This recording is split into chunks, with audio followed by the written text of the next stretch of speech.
Fala pessoal, olá prezadíssimos alunos e alunas, futuros alunos e alunas aqui do CERS. Prazer participar desse evento aqui com o professor Salim, meu grande amigo, grande penalista, com quem tenho a honra de dividir aulas, dividir turmas aqui no CERS.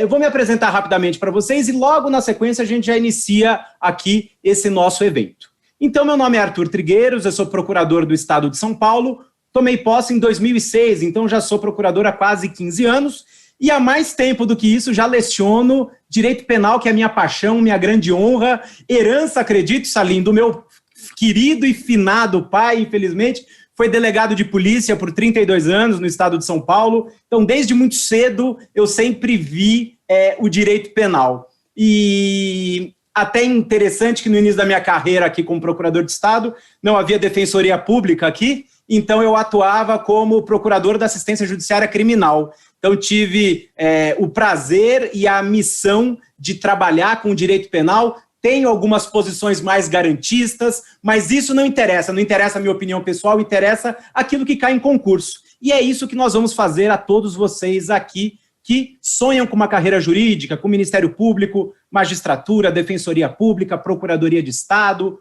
procuradoria de município, AGU, enfim, nós estamos aqui para auxiliá-los na obtenção, no alcance dos sonhos de vocês.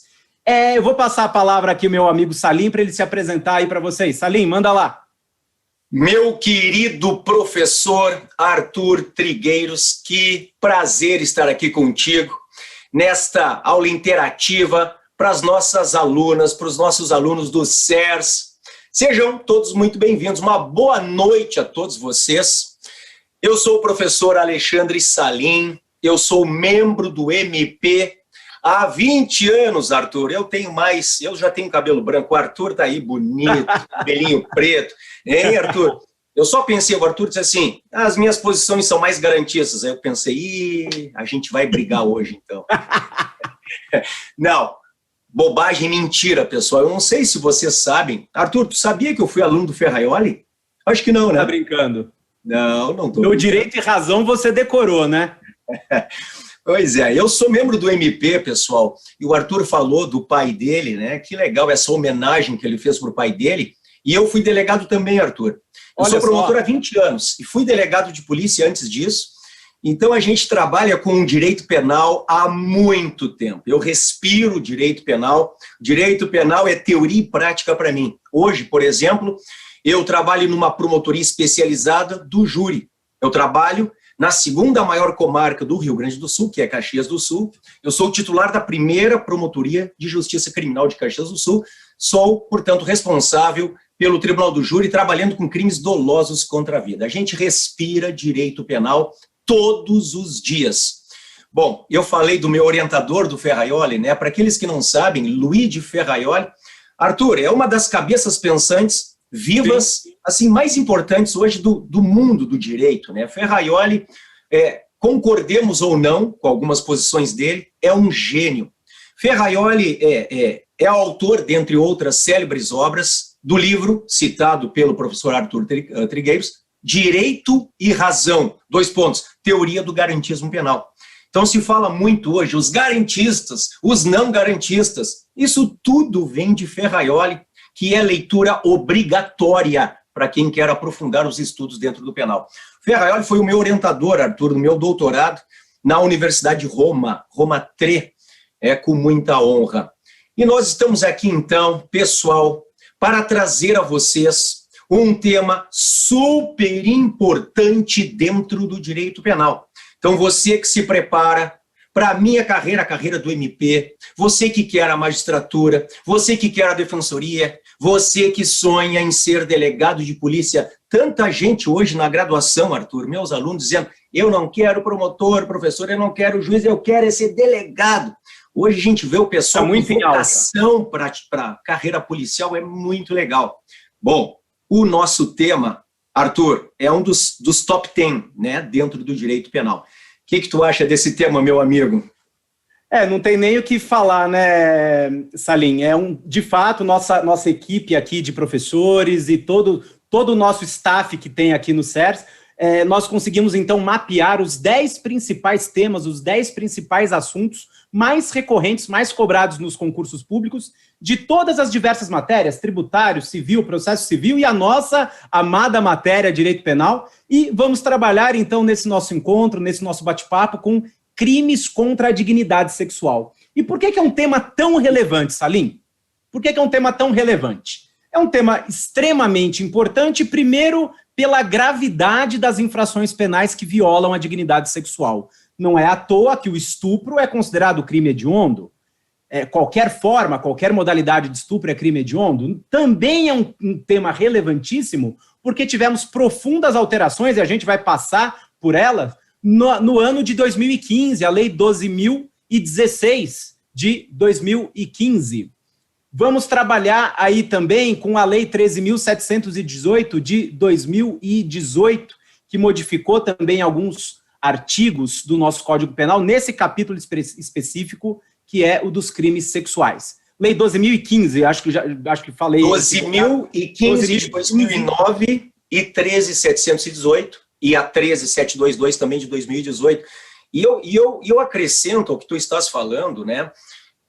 É um tema importante para quem se prepara para concurso e para quem é o operador do direito em geral. Eu cito um exemplo, Arthur e demais colegas, um tópico que esteve aí nas redes sociais, nos jornais, na boca do povo, como se diz, o caso Mariana Ferri, né? Mariana Ferri.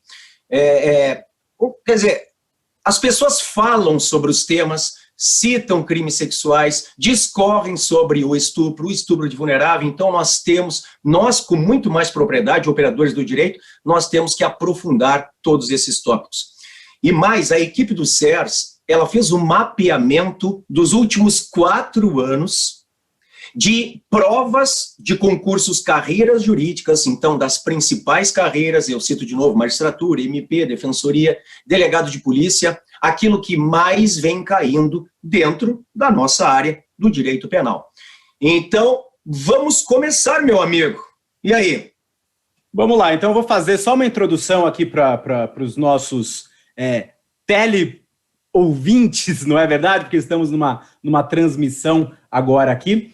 Mas antes disso, boa noite a todos, boa noite a todas que nos acompanham aqui. E então nosso objetivo, nosso foco de agora é trabalhar com alguns aspectos a respeito dos crimes sexuais, focar também mais para o final nessa linha, a questão que veio à tona, veio à mídia com equívocos e parciais acertos no tocante a essa influencer digital, a Mariana Ferri. Nós vamos falar o que eu particularmente não vou tocar no caso concreto para esmiuçar o que o processo trouxe, porque eu não tive acesso, evidentemente, até porque os crimes contra a dignidade sexual tramitam em segredo de justiça, nós sabemos disso, por força do artigo 234b do Código Penal. Mas só fazendo uma introdução. Salim, nós tivemos no ano de 2009, com o advento da Lei 12.015, tivemos uma alteração profunda no título 6º da parte especial do Código Penal, que contempla os atuais crimes contra a dignidade sexual. Mas naquela redação original do Código de 40 não era assim. O título 6º vinha com aquela nomenclatura, com aquela rubrica lateral de crimes contra os costumes, o que denotava, no Código de 40, uma influência nitidamente moralista, uma influência dos anos 40, da década de 40, em que o comportamento sexual das pessoas era analisado mais do ponto de vista de um comportamento social do que da satisfação de um direito fundamental, que é a própria satisfação do ímpeto sexual, do desejo sexual, como se isso fosse proibido, como se isso fosse errado. E em bom momento andou bem o legislador com o advento, repito, da Lei 12.015 de 2009, salvo engano, agosto de 2009, alterando aí brutalmente o título 6º da parte especial, iniciando pelo próprio nome, pela própria designação. Passou-se de crimes contra os costumes para atuais crimes contra a dignidade sexual, englobando então e encaixando adequadamente no nosso sentir aqui, que falar de um crime de estupro, falar de um crime de antigo atentado violento ao pudor, que foi incorporado também ao artigo 213 do Código Penal, deixou de se tratar de um aspecto puramente moralista para um enfoque muito mais da dignidade da pessoa humana. A livre escolha da própria sexualidade, dos parceiros sexuais, do momento em que a pessoa quer ter uma relação sexual, é algo inerente à própria dignidade da pessoa humana. E é com esse enfoque, Salim, que nós temos que estudar os artigos 213 seguintes do Código Penal. Até mesmo para uma análise de interpretação do bem jurídico penalmente tutelado. Nós temos lá, então, antigamente, crimes contra os costumes e, a partir de 2009, crimes contra a dignidade sexual. Isso é marcante. É marcante porque o legislador quis deixar bastante claro que a intenção é a proteção do quê? Da dignidade da pessoa humana. Mas em qual vertente? Na vertente dignidade sexual. E nós começamos, então, esse título 6º da parte especial, já com essa nova redação, com uma grande mudança. Qual foi a grande mudança? A estrutura do artigo 213 do Código Penal. Até a redação original do artigo 213, o que nós tínhamos era aquilo que a doutrina chamava de crime bipróprio. Por que um crime bipróprio? O estupro, vocês vão se lembrar, na redação original do Código de 40, era um crime necessariamente praticado pelo homem, sujeito ativo tinha que ser homem, e o sujeito passivo tinha que ser mulher. Por quê? Por conta da redação do então artigo 213. Constranger mulher, mediante grave ameaça ou violência, a ter conjunção carnal. Ao lado do artigo 213, tínhamos o revogado artigo 214, tratando do então atentado violento ao pudor. E aqui, Salim, eu até costumo brincar com os meus alunos e dizer que Renato Russo talvez tenha sido um visionário. Lembra daquela música? Não tinha medo, tal João de Santo Cristo? E quando ele foi preso, tem uma frase na música que dizia assim, violência e estupro do seu corpo. Só que o João de Santo Cristo era homem. Então, antes da Lei 12.015 de 2009, eu brincava e dizia, Renato Russo não estudou direito, o direito penal, porque o crime de estupro é um crime praticado necessariamente contra a mulher. Sujeição passiva é mulher. Já, eventualmente, uma violação à sexualidade ou à intimidade de um homem mediante grave ameaça ou violência se dava por meio do atentado violento ao pudor. E isso se modificou brutalmente com a Lei 12.015 de 2009, que ampliou a redação do artigo 213. Isso não é novidade, certamente os nossos alunos e alunas já leram a respeito, mas é importante mencionar que, embora tenha havido a revogação do artigo 214 do Código Penal, é algo assente, doutrina, jurisprudência, que não se operou lá abolício crimes, não é, Salim? Não basta a revogação do tipo penal, a mera revogação formal, para que se opere a abolício crimes. Essa seria uma revogação puramente formal. Mas o comportamento criminoso de constranger alguém mediante grave ameaça ou violência a quaisquer outros atos libidinosos que não a conjunção carnal continuam a ser crime, mas agora com a denominação de estupro. Então, houve ali o que eu também costumo brincar e dizer, que o crime mudou de casa. Era o artigo 214, mudou para o artigo 213 e houve uma ampliação da estrutura típica. Num clássico exemplo, não é, Salim, de continuidade normativo típica e não de abolício crimes. Então, o que nós temos de grande novidade, ao menos no tocante ao delito de estupro, foi essa, a de ampliação da estrutura típica.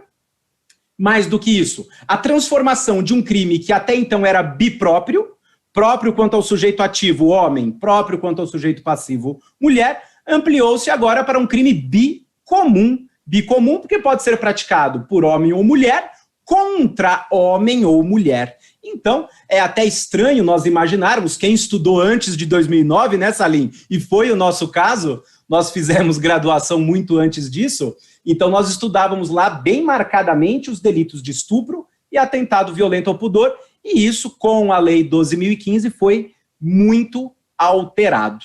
Tivemos, então, essa ampliação da estrutura do artigo 213. Mas mais relevante do que isso, Salim, no meu entendimento, sobre a Lei 12.015 de 2009, não foi essa alteração do artigo 213, mas a inclusão do artigo 217-A do nosso Código Penal, que é a figura do estupro de vulnerável. Essa figura do estupro de vulnerável, já vou passar logo a palavra a você, Salim. Eu digo nas minhas aulas que não se tratou de uma inovação criminal. Por que não se tratou de uma inovação criminal? Porque o estupro de vulnerável, não no tocante às suas penas, mas o comportamento criminoso, nós já tínhamos algo que substituísse isso, que era o antigo artigo 224 do Código Penal, a presunção de violência, ou a chamada violência presumida. O atual estupro de vulnerável, ele nada mais é do que a conjugação das antigas figuras do estupro com violência presumida ou do antigo atentado violento ao pudor com violência presumida, mas agora sem a necessidade de uma norma de extensão típica, porque o próprio artigo 217-A vai nos trazer as hipóteses de vulnerabilidade. E as atuais hipóteses de vulnerabilidade, que nós vamos comentar logo mais, elas se amoldam, elas se encaixam às antigas situações de presunção de violência ou de violência presumida. E as discussões que nós tínhamos lá atrás, antes da Lei 12.015, elas permanecem. Essas vulnerabilidades, nós vamos tratar daqui a pouco com vocês, elas são vulnerabilidades absolutas, relativas, e isso é fundamental para a compreensão da jurisprudência do STJ, não é, Salim? A respeito, por exemplo, de um beijo lascivo em uma criança. Vai caracterizar estupro de vulnerável, vai caracterizar importunação sexual, e tudo isso guarda uma relação direta com essa questão. As vulnerabilidades, lá do artigo 217-A, caput, parágrafo 1º, são vulnerabilidades absolutas ou relativas. Passo a palavra ao Salim para as considerações. Vamos lá, então. Nós temos que entender, minhas amigas e meus amigos, que o Código Penal, na sua parte especial, ele vem sistematizado em títulos e em capítulos. O título é o gênero, os capítulos são as espécies. Por vezes, o próprio capítulo vem subdividido em seções. Então aqui, quando o Arthur começa fazendo a referência de que há uma mudança no próprio título, veja, o que era crimes contra os costumes passa a ser crimes contra a dignidade sexual. Dentro da dignidade sexual, dentro do título, nós temos um primeiro capítulo, liberdade sexual. O que deve ser compreendido como liberdade sexual em termos de bem jurídico tutelado? A liberdade que eu tenho, que você tem, de escolher o momento e o parceiro. Então, quando e com quem eu quero me relacionar sexualmente? Quais são, dentro do Código Penal, os crimes contra a liberdade sexual? Então, vamos descer um pouquinho, eu vou abrir o Código Penal. Abrir. Dentro do Código Penal, eu pulei lá para o título referido pelo Arthur, dignidade sexual. Dentro da dignidade do título, nós temos o primeiro capítulo. Quais são os crimes contra a liberdade sexual? Nós temos aqui o estupro, 213. Temos a violação sexual mediante fraude, o 215. Nós temos a importunação sexual, o 215-A. E nós temos o assédio sexual, o 216-A. Deixa eu aprofundar um pouquinho a questão do estupro aqui. Como bem disse o Arthur, aquilo que era constranger mulher passa a ser constranger alguém, homem ou mulher. E aquilo que era constranger mulher, mediante violência ou ameaça a ter conjunção carnal, passa a ser a ter conjunção carnal ou a praticar ou permitir que com ele se pratique outro ato libidinoso. Então veja a importância desta primeira virada legislativa nos crimes sexuais, promovida pela 12.015 de 2009. Nós tínhamos o 213, o estupro, o 214, o atentado violento ao pudor. Quem é que era vítima do atentado violento ao pudor? O homem ou a mulher, quando sofresse uma violência sexual que não a conjunção carnal. O que é conjunção carnal? É a introdução do pênis na vagina. Bom, qualquer outra forma de violência sexual, que não a introdução do pênis na vagina, cai no conceito de ato libidinoso.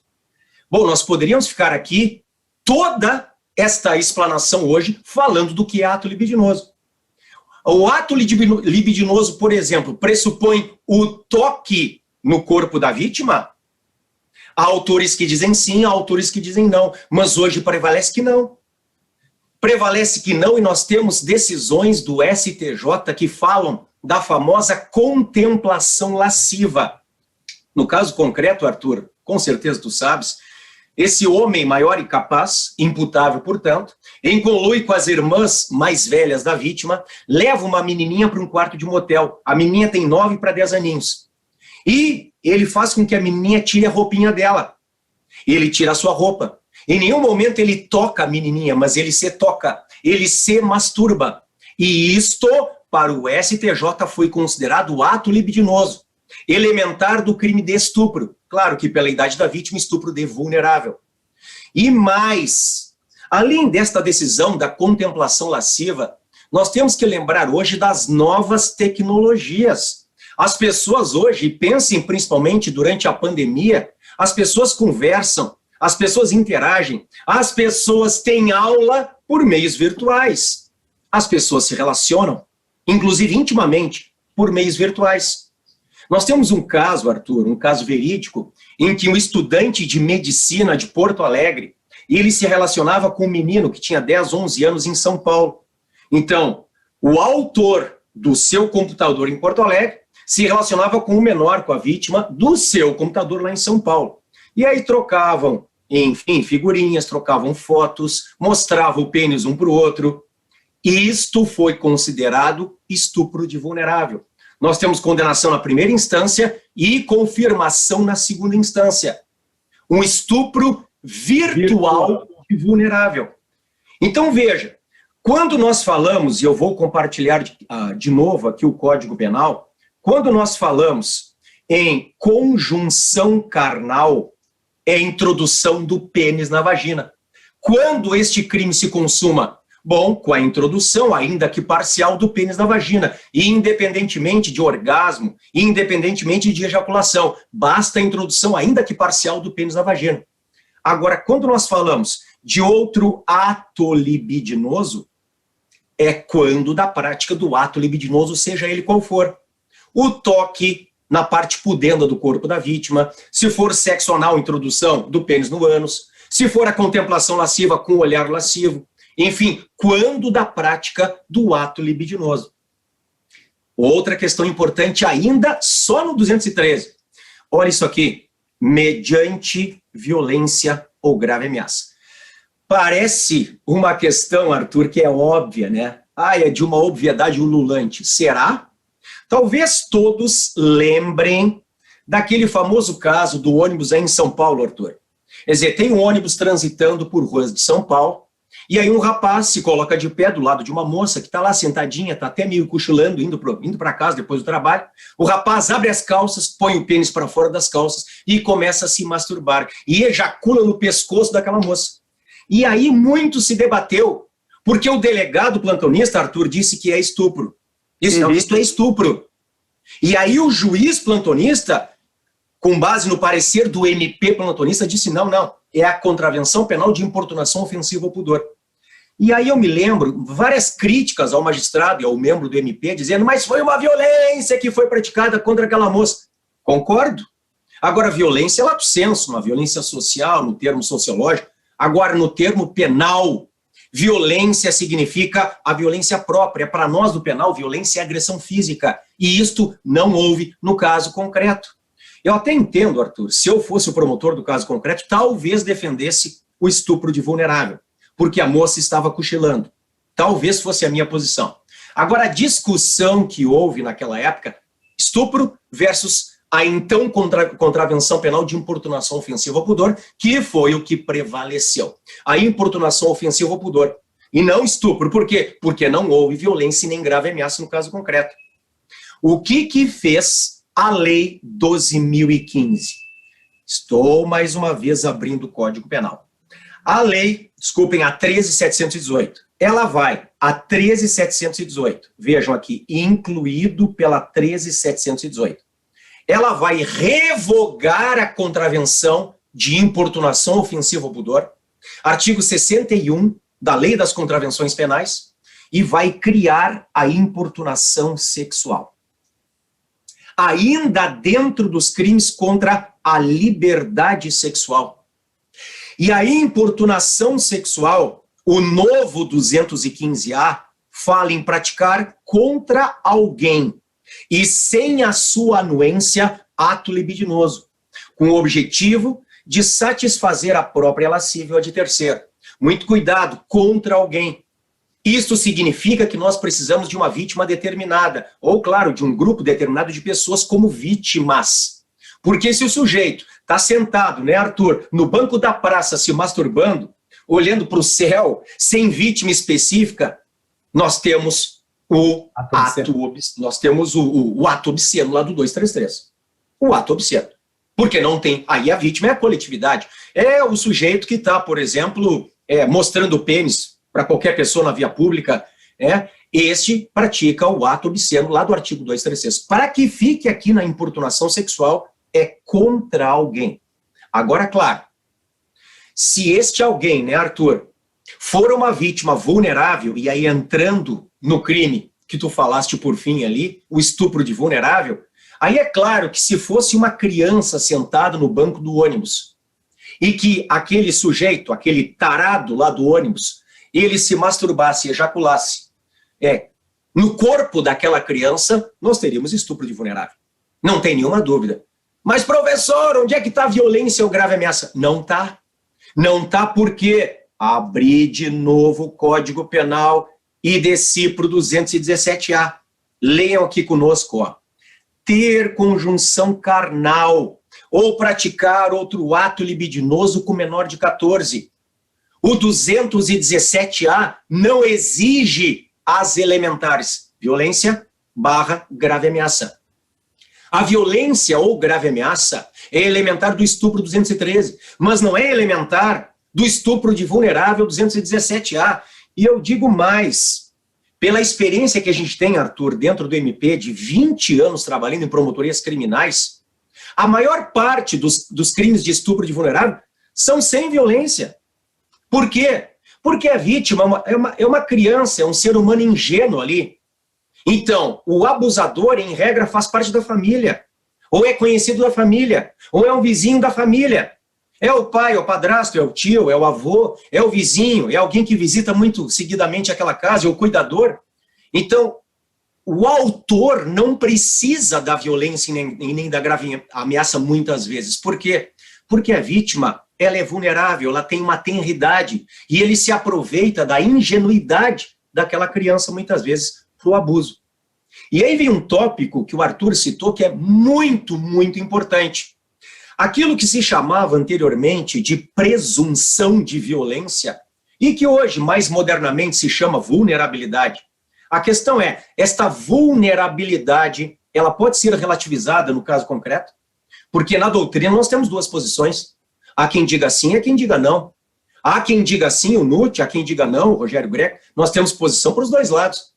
Alguns dizem esta vulnerabilidade é absoluta, outros não, é relativa. Bom, a posição que vocês têm que seguir para fins de concurso público é a posição do STJ, ao menos numa prova objetiva, né, Arthur? Porque, claro, uma prova discursiva, uma prova oral, posição A, posição B, e a gente vai falando e vai discorrendo sobre o tema.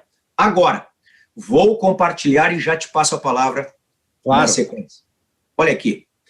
Olha só, Arthur, o que decidiu o STJ na súmula 593. Súmula 593, colegas. O crime de estupro de vulnerável se configura com a conjunção carnal ou a prática de ato libidinoso com menor de 14 anos, sendo irrelevante. Letra A. Eventual consentimento da vítima para a prática do ato. Letra B. Sua experiência sexual anterior. Letra C. A existência de relacionamento amoroso com a agente. Tudo isso é irrelevante. Em outras palavras, senhoras e senhores, para o STJ, a vulnerabilidade é absoluta, Arthur. E aí? Pois é, né, Salim? Isso é uma coisa que dá pano para manga. Você deve ter acompanhado que aqui no estado de São Paulo, o Tribunal de Justiça de São Paulo, questão recente, foi agora, pouco tempo atrás. Acompanhei, meu amigo. Bom, isso vai cair no STJ e acredito que o Ministério Público aqui vai ter êxito no recurso especial. Só para os nossos alunos e alunas saberem do que se trata. Tratou-se de uma denúncia oferecida pelo MP São Paulo contra o agente delitivo pelo estupro de vulnerável, artigo 217-A, que nós estávamos falando agora, e houve a condenação em primeiro grau, houve apelo da defesa contra essa condenação e o Tribunal de Justiça de São Paulo deu provimento ao apelo defensivo para desclassificar o delito de estupro de vulnerável para esse que nós acabamos de mencionar, a importunação sexual, artigo 215-A do Código Penal. Porque a violência, a suposta violência, que em verdade não houve, violência física, foi no seguinte sentido, Salim. Um sujeito maior de idade, evidentemente, colocou uma criança no colo, menor de idade, menor de 14 anos, e ela balançava as pernas para que a criança roçasse no próprio corpo do abusador. E o entendimento ali da Câmara Criminal do TJ foi no sentido de que este comportamento foi sim um comportamento censurável, foi um comportamento com conotação sexual, mas que este contato físico entre o agente delitivo e a vítima não seria um contato físico análogo a estupro, a ter uma conjunção carnal ou a praticar algum outro ato libidinoso. Acredito que mais por uma questão prática do que qualquer outro aspecto. Por que uma questão prática? O artigo 217-A é considerado crime hediondo, com todos os consectários da hediondez e com uma pena razoavelmente elevada. Salvo engano, pena mínima 8 anos, né, Salim? 8 a 15. 8 a 15. Ao passo que a nova importunação sexual que foi introduzida ao Código Penal pela Lei 13.718 tem pena mínima de 1 ano. Pena mínima de 1 ano. Teoricamente, cabível até sursi processual, nessa linha. Artigo 89 aí da Lei 9.099.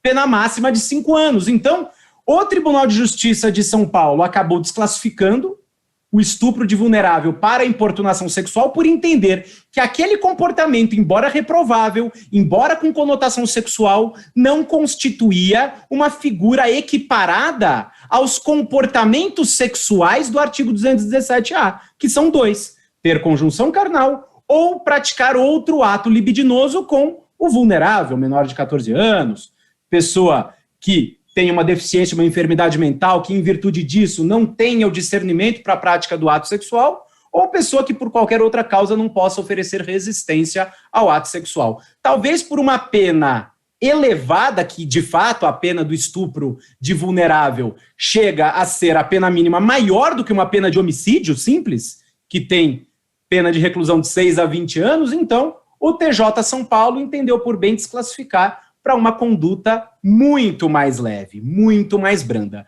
Mas acredito eu que essa decisão vai ser revertida no STJ, porque o STJ, além desse precedente que você comentou agora, da contemplação lasciva, da menina que se despiu no motel, inclusive levada pela outra irmã, né, para o motel, o STJ tem precedentes no sentido de beijo lascivo com criança de 5 anos, esfregar o órgão sexual numa criança, tudo isso vai caracterizar o quê? Estupro de vulnerável. E isso já não é novidade, Salim, desde a presunção de violência do artigo 224, originalmente ali do Código Penal, o STJ já entendia pela presunção de violência no tocante à idade como absoluta. Então isso não é novo. E o STJ, coerente com a sua postura de outrora, prossegue com o advento da Lei 12.015 de 2009 a entender que a vulnerabilidade que eu denomino de etária, uma vulnerabilidade decorrente da idade da vítima,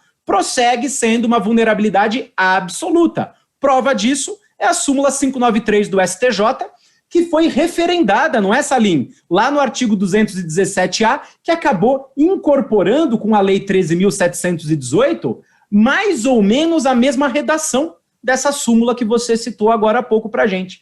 Pouco importa o consentimento da vítima, não importa se ela tem prévia experiência sexual. Não venha com o argumento de que a menina de 13 anos já se prostituía e, portanto, o sujeito maior de idade teve uma relação sexual com essa menina de 13 anos e essa prévia experiência sexual não teria o condão de violar a sua dignidade sexual. O legislador teve uma opção com uma data de corte, 14 anos. O menor de 14 anos é vulnerável, vulnerabilidade absoluta. Embora o NUT discorde, como você mencionou. O professor Guilherme Nutt sustenta que até os 12 anos incompletos, criança seria uma vulnerabilidade absoluta. Dos 12 completos aos 14 incompletos, que já seria adolescente, aí teria que ser analisado o caso concreto. Não que não houvesse vulnerabilidade, mas seria possível imaginar-se uma vulnerabilidade relativa nessa idade, entre 12 anos completos a 14 anos incompletos. Portanto, um estupro ou uma conjunção carnal ou um ato libidinoso diverso com um adolescente de até 14 anos incompletos. Mas não é essa a posição para concurso público, como você mencionou, primeira fase. Vamos na súmula 593 do STJ, que não tem erro, e mais do que isso, com a própria redação dos parágrafos do artigo 217-A, que acabou consolidando esse entendimento sumulado. E se me permite, Arthur, claro. Reforçando tudo isso, agora eu vou para uma coisa que não tem nada a ver com crime sexual, mas tem a ver com vulnerabilidade, reforçando tudo isso, a 13968, que é mais recente ainda que o pacote anticrime, que é a 13964, no final de 2019, mudando o 122, que era incitação ao suicídio, hoje é incitação ao suicídio ou automutilação, vai corroborar a ideia dos 3 grupos vulneráveis. Menor de 14, doente mental e não pode, por qualquer causa, oferecer resistência. Dizendo que se o A, ele convence uma vítima vulnerável a se matar ou a se automutilar, e a vítima vulnerável sofre uma lesão gravíssima, o A não responde pelo 122, responde por lesão gravíssima. E se a vítima morre, o A não responde pelo 122, responde por homicídio 121, confirmando a escolha do legislador. Quem são os grupos vulneráveis em direito penal brasileiro? A, menor de 14, B, doente mental, o que não tem necessário discernimento para a prática do ato, e letra C, que não pode, por qualquer causa, oferecer resistência, como, por exemplo, um Boa Noite Cinderela. Né, Arthur?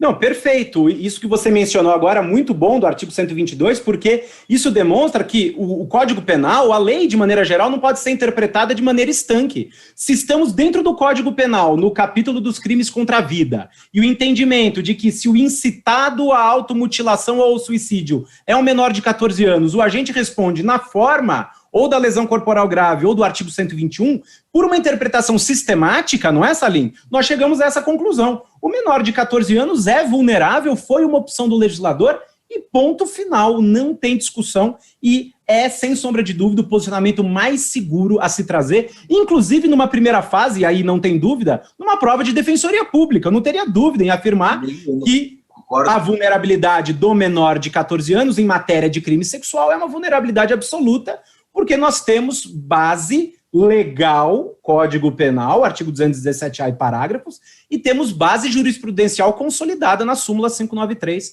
do STJ. Então, acho que nesse ponto não tem discussão. Salim, agora, uma questão que a gente pode trabalhar aqui com os nossos alunos e alunas é o seguinte, até voltando um pouquinho no estupro, mas depois a gente encerra com a questão da Mariana Ferri. É necessário, Salim, o que você entende? Eu vou passar minha posição e depois você passa o seu posicionamento e qual seria o melhor posicionamento para um concurso público. Você acha que o delito de estupro, ou até mesmo o estupro de vulnerável, ele vai exigir um elemento especial ou um elemento subjetivo do tipo existe especial fim de agir do estuprador? Ou esse especial fim de agir é desnecessário? E aqui nós temos duas correntes, não é, Salim? Eu vou passar aquilo que me parece ser o mais coerente, o mais adequado. Para uma parcela da doutrina, o delito de estupro, ou mesmo o estupro de vulnerável, ele não tem, o tipo penal, um elemento subjetivo especial. O especial fim de agir do agente, que seria a satisfação da lascívia, da própria concupiscência.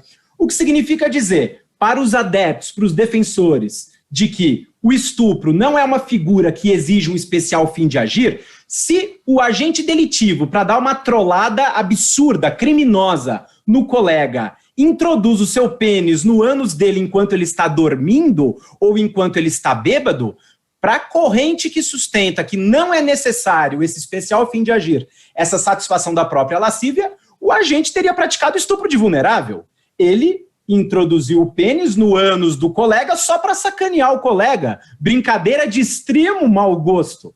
Para essa corrente, haveria sim um crime contra a dignidade sexual. A pessoa dormindo ou a pessoa embriagada não escolheu aquele parceiro sexual. Seria íncito aos crimes contra a dignidade sexual, notadamente o estupro e o estupro de vulnerável, essa finalidade especial, que o tipo penal não exige em momento algum. Quando os tipos penais querem uma finalidade especial, isso consta expressamente, o que não é o caso nem do 213, nem do artigo 217-A. Agora, a prevalecer a outra corrente, sustentando que sim, que é necessário um especial fim de agir, esse agente, ao introduzir o seu pênis no ânus do colega dormindo ou embriagado, não teria praticado estupro por uma atipicidade subjetiva. Afinal, ele não tinha a intenção de satisfazer a própria lascívia, mas sim a intenção de brincar, de dar uma trollada ridícula, absurda no seu amigo. E me parece que o posicionamento que deva ser adotado aqui é que não, que o tipo penal não exige qualquer especial fim de agir. O que você acha, Salim? Eu não tenho nenhuma dúvida de dizer que não precisa de dolo específico, pelo amor de Deus, né? Conheço as posições em sentido contrário. Agora vou dar dois argumentos que eu acho que são importantes aqui, ó. Eu gosto muito de compartilhar para os alunos verem a questão na lei, tá? Olha só, quando eu desço, peguei aqui aleatoriamente esse crime novo, importunação sexual, nem tão novo assim, ele é de 2018, você encontra expressamente com o objetivo de satisfazer a própria lascívia de terceiro. Quer outro? Olha só, peguei o 218A, praticar na presença, a fim de satisfazer a própria... Você está vendo? Quando quis, o legislador trouxe o dolo específico, ou o elemento subjetivo especial do tipo. Agora, quando ele fala do estupro de vulnerável, ter conjunção carnal ou praticar outro ato libidinoso com menor de 14, ele não colocou a fim de satisfazer a própria lascívia ou a de outrem. Quando ele fala do estupro, constranger alguém mediante violência ou grave ameaça a ter conjunção carnal, a praticar ou permitir que com ele se pratique outro ato libidinoso. Não é com o fim de. Esse é o primeiro argumento. A lei não exige. Então não cabe ao intérprete fazê-lo. Segundo argumento. Eu peguei um caso, Arthur, como eu sou promotor do júri, a gente pega casos horrorosos, assim, que tem a ver com crimes, obviamente, dolosos contra a vida, mas conexos também, tá? Numa disputa entre duas facções criminosas que acabam brigando por um bairro específico para dominar o tráfico de drogas na comarca, o que faz o chefe da facção A? Manda sequestrar a filha do chefe da facção B. Essa menina, então, é levada e ela é abusada violentamente, sexualmente, durante dias, até que ela acaba morrendo, e aí a gente tem a conexão com o homicídio. O dolo dos bandidos ali era o dolo de humilhar aquela menina e de se vingar do pai dela, muito mais do que de alcançar um gozo sexual.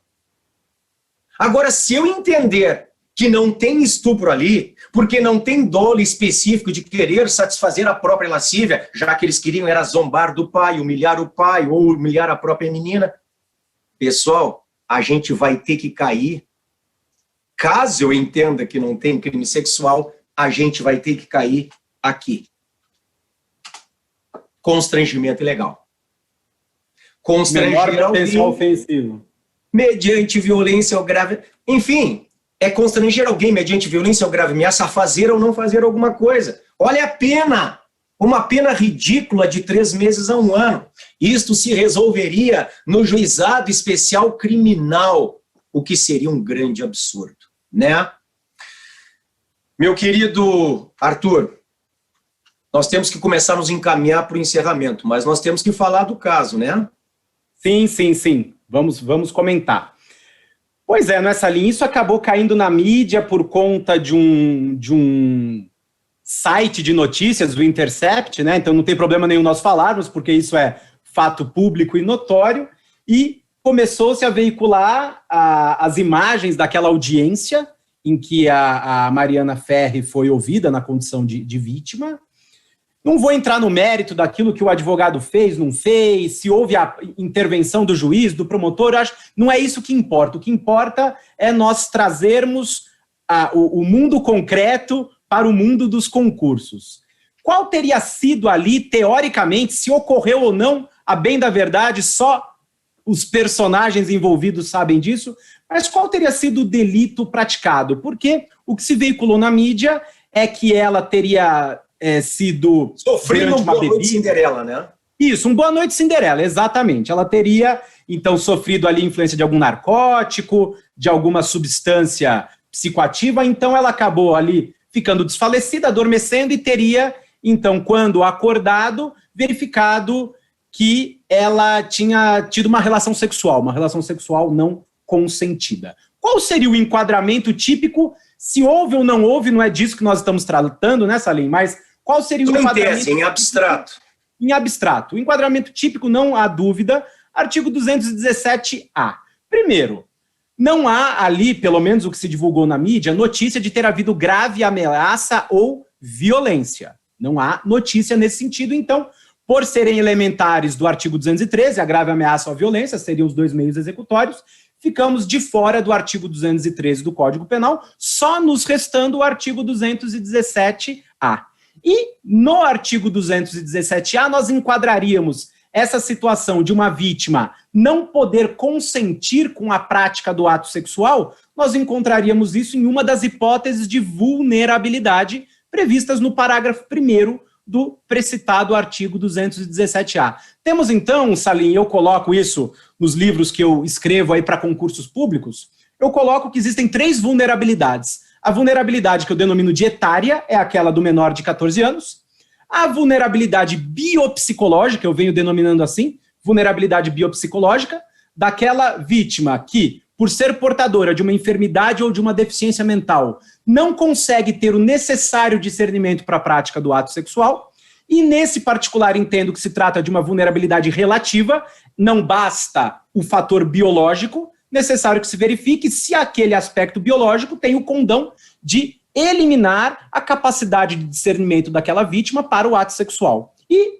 uma vulnerabilidade que eu denomino de residual ou ocasional. Não se trata de uma pessoa sempre vulnerável, mas de alguma outra causa que não a idade ou que a enfermidade ou deficiência mental que retire da vítima a capacidade de resistir ao ato sexual. Seria, teoricamente, o caso, uma vulnerabilidade ocasional ou uma vulnerabilidade residual. E nesse aspecto, Salim, até interessante nós trazermos aqui para os nossos alunos e alunas, que o STJ, mesmo antes aqui da Lei 13.718, que alterou também o artigo 225 do Código Penal, no que tange a ação penal nos crimes sexuais, o STJ chegou a fazer uma distinção no tocante à vítima vulnerável permanente da vítima vulnerável ocasional, que teoricamente seria o caso aqui da Mariana Ferri. Se nós formos analisar o fato praticado antes da Lei 13.718 de 2018, que consolidou a ação penal ser pública incondicionada, tivemos lá em 2009 a alteração da legitimação ativa e da titularidade, portanto, da ação penal, que regra no Código de 40 era privada, tornou-se regra pública condicionada à representação. E nesse ponto, Salim, você vai se lembrar dessa decisão do STJ, no sentido de que se a vulnerabilidade ela é permanente na vítima, haveria que se aplicar o antigo parágrafo único do artigo 225, que dizia que o menor de 14 anos ou vulnerável, a ação penal seria pública incondicionada. No entanto, se a vulnerabilidade fosse ocasional, temporária, como seria o caso de um Boa Noite Cinderela, a ação penal entraria na regra geral trazida pela Lei 12.015 de 2009, que seria pública condicionada à representação. Uma questão interessante, hein, Salim?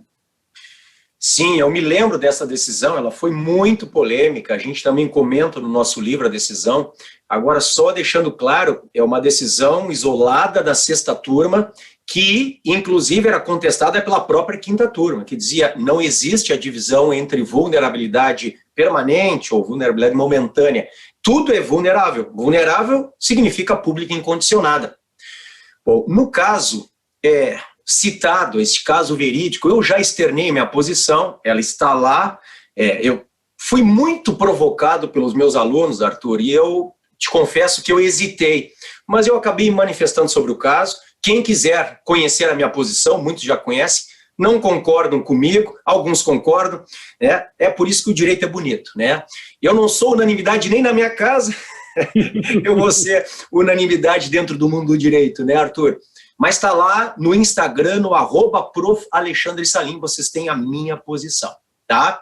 Bom, só por favor, esta expressão estupro culposo é de um absurdo, é de uma excrescência jurídica e mais, eu me dei ao trabalho de ler toda a sentença e de ler as alegações finais do meu colega. Em nenhum momento eles falam em estupro culposo. Isto é uma invenção de uma mídia maldosa que quer desacreditar o Poder Judiciário. Não existe estupro culposo. Não existe estupro culposo. O estupro é um crime doloso. O que pode haver é a tese do erro de tipo. O que geralmente cai nas provas? Então, saindo do caso concreto e vindo para o mundo abstrato dos concursos. Quer dizer, o A vai até uma boate. Nessa boate, ele tem que apresentar documento porque diz proibida a entrada de menor de 18 anos. Aí, dentro da boate, ele conhece uma moça alta, bonita, né, encorpada. Eles se conhecem, saem da boate, mantêm relação sexual. Aí, no dia seguinte, ela acorda, meu amor, te contar uma coisinha, eu tenho 13. Ele praticou estupro de vulnerável, porque ela tem menos de 14, a vulnerabilidade etária citada pelo Arthur. Quer dizer, a tese defensiva poderia ser o erro de tipo. Um erro de tipo porque incide sobre um elemento do tipo, que é menor de 14, está no caput do artigo 217-A. Então, tudo levava a crer, por quê? Porque só podia entrar na boate maiores de 18.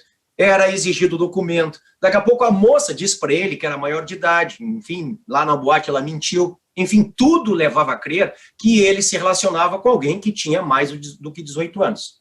Então, se ele erra sobre algum elemento do tipo, no caso, ser a vítima vulnerável, nós temos ali a exclusão do dolo. Como é que você trabalha a tese do erro de tipo essencial, que está no artigo 20, caput do Código Penal? Se este erro de tipo essencial é excusável ou inevitável, não há dolo, não há culpa, não há o tipo, não há o crime por falta de fato típico. O dolo e a culpa estão dentro do tipo hoje. Agora, se o erro de tipo essencial é inexcusável ou evitável, não há dolo. E se pune por culpa se houver modalidade culposa em lei. Como não há estupro culposo, o fato seria atípico. Então, talvez por aí tenha sido alguma fundamentação no caso concreto. Agora, falar que se usou uma tese de estupro culposo, isto é um absurdo dos absurdos, porque o estupro é um crime eminentemente doloso, meu amigo Arthur.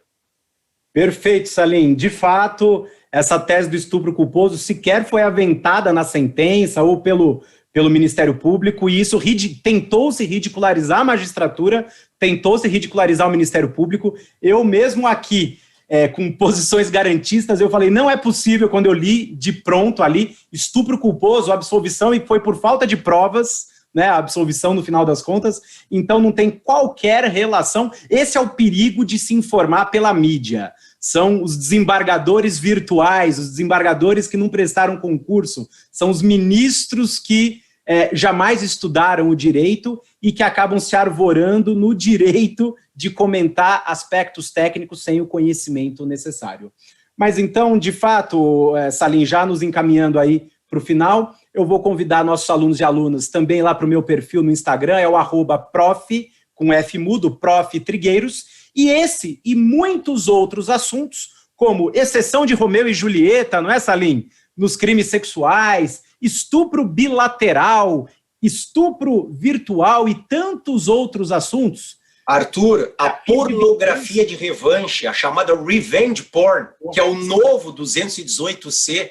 Bom, isto aí daria outra live aqui, né, Arthur? Sim, o que eu quero dizer é que tantos outros temas que despertariam interesse, tudo isso é trabalhado por nós nessa linha ao longo das nossas aulas, nos nossos cursos, com posicionamento cobrado em prova A, em prova B, em prova C, e é isso que nós, então, estamos aqui dispostos a auxiliar cada um de vocês na conquista, no alcance dos sonhos, que é a aprovação no tão almejado concurso público. Então, não se esqueçam aí, recadinho final, não se esqueçam de assinar o canal aqui do CERS, não se esqueçam de participar do simulado que vai acontecer, teremos premiações, não é, Salim? Para os primeiros candidatos aí. Com certeza.